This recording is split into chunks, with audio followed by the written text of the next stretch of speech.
So we said in the previous class we learned about the applications of dimensions, isn't it? I would say that dimensions, we can use it to do two major things. Number one is that we can use dimension to find the physical relationship. The relationship between any physical quantity and the fundamental quantities, isn't it? So we can use it to find the relationship for physical quantities. You understand? In essence, we can use it to find the formula of a physical quantity. And that was what was learned in the last example we did. Today we are going to learn how to use dimension to find appropriate units of a physical quantity. To find the word appropriate unit of a physical quantity. That's one of the applications of dimension. We use it in finding the appropriate unit of a physical quantity. So we are going to take this example. Determine the unit of force by using dimension. Example. Determine the unit of force by using dimension. So John can ask you, which of the following is the unit of force? So using dimension, you can determine the unit of force. What is the SI unit for force? What's the SI unit for force? Isn't it Newton? Yes. So what is the arrangement of the units inside that Newton? How can you determine the unit of force by using dimension? That's what we're going to learn now. Is that clear? Okay. Solution. By definition, what is force? Mass times. Force is equal to what? Mass times what? Acceleration. So what to use dimension to find the units of force.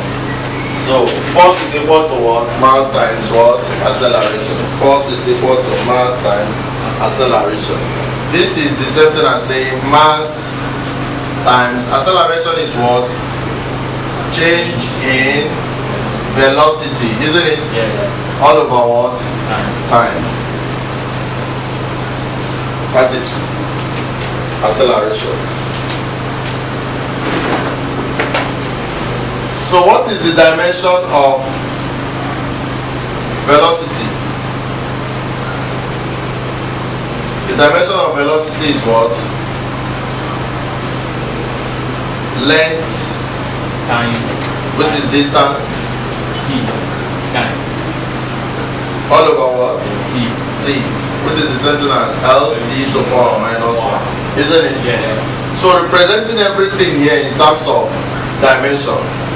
Force is equal to what? Mass. What is the dimension of mass? N. It's the same as what? M. Isn't it? Yeah. So force is equal to mass times acceleration, which is the same thing as saying mass times change in velocity over time. So force is equal to mass, and the dimension of mass is what? M, isn't it? Yes. Times what? Change in velocity over what? Time. Change in velocity over what? Time. And change in velocity is already LT over 1. LT to power minus 1, isn't it? All over another what? Time.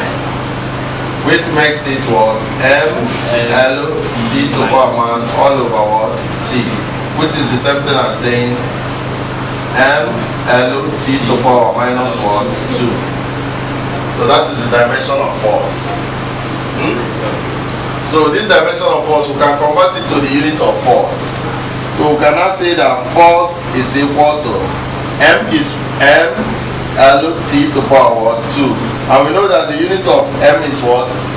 Kilogram, isn't it? Yes. The unit of L is what? Kilogram. Meter. Is it not? The unit of time is what? Seconds. So this is the unit of force. Because M is mass, is kilogram. L is length, is meter. T is time, is seconds. So this is the unit of what? Force. So can you see how we derive the unit of force from what? The dimension. And that is what? One of the applications of dimension, which is determining the appropriate what? Unit. Determine the unit of force by using what? Dimension. Force, as we know, is equal to mass times what? Acceleration. And acceleration is the same thing as change in velocity over what? Time. So force is equal to mass times change in velocity over what? Time. And the dimension of velocity is what? LT to the power minus 1. Dimension of mass is n. So substituting all these for force, force is equal to mass m times LT to the power minus 1 all over t. We bring them together, we now have m LT to the power minus 2, which is what we have here. So changing from dimension to what? Units. M, which is mass, has the unit of what? Kilogram. L, which is length, has the unit of what? Meter. T, which is time, has the unit of what? Second. And that's how we got this to be the unit of force. Is that clear?